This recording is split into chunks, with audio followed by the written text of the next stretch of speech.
time since we've seen Kawhi Leonard in uniform. Hasn't played since turning his ankle, remember, in Game 1 of the Western Conference Finals last spring against the Warriors.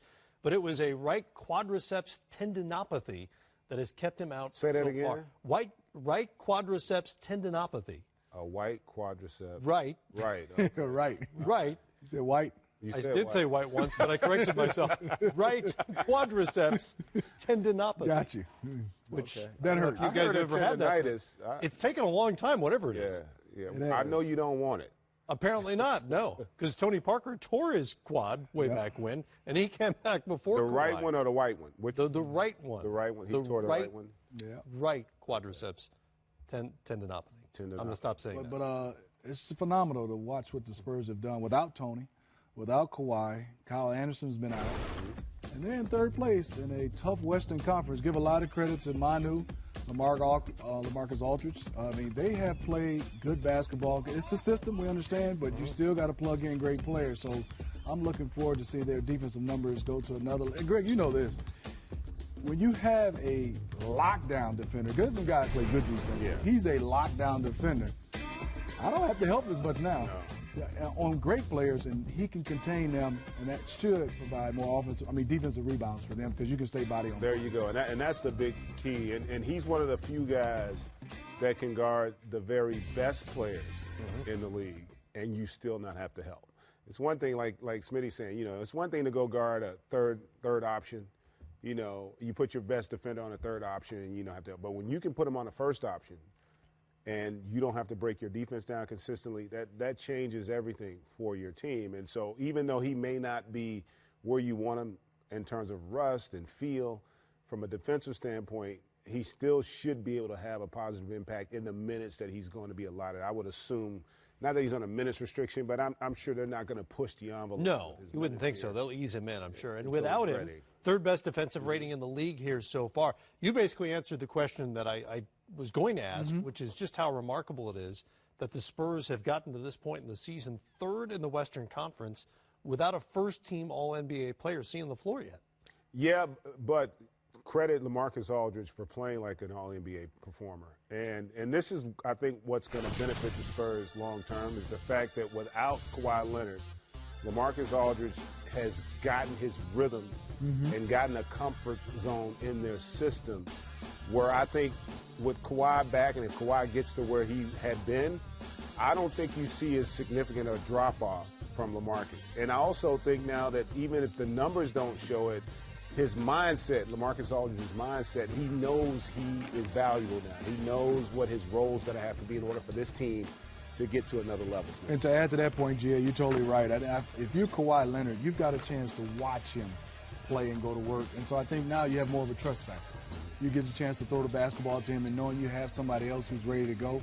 I think for him is not only getting in physical shape, mental shape playing with the San Antonio Spurs. It's a different ball game playing not on the Spurs team than with the Spurs. It's a lot goes on dealing with the Spurs system in a good way. In the meantime, the confidence is shot up. Remember, there have been some rocky moments in terms of his role and what was expected in his relationship with Pop and where he fit in the offense. All that seems to have gone away here this season. He's led the Spurs in scoring in 22 of the 26 games he's played so far. So what's the adjustment offensively for San Antonio?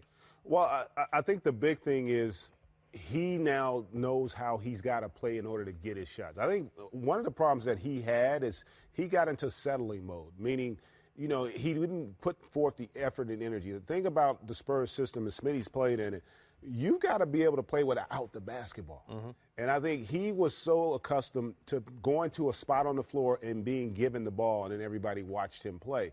They don't play that way. You've got to be able to create space. You've got to be able to play in space, and you got to be able to play without the basketball. I think he's just more comfortable doing that now. Again, his shot attempts ultimately may go down once they get to full strength, but he now has a better feel for how he can go get shots. And the team, to Smitty's point, has more confidence in him getting them. Plus, factor in now Rudy Gay being there. Gives him another legitimate, long, athletic guy who can make plays on both ends of the floor. So this is potentially a better team for the Spurs than they had a year ago. But for that injury to Kawhi, who's to say what would have happened in that playoff matchup against the Warriors. Well, that's where I was going next. So you've got Parker back, you've got Kawhi back, Rudy Gay changes that bench. How close are the Spurs, if everybody's there, to taking down Golden State?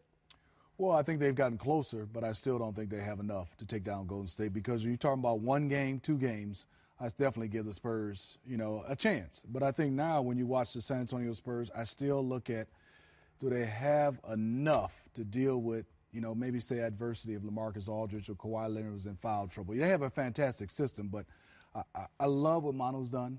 I love Tony Parker, 2 of my teammates. I don't know if they have enough to take down a Golden State Warriors team.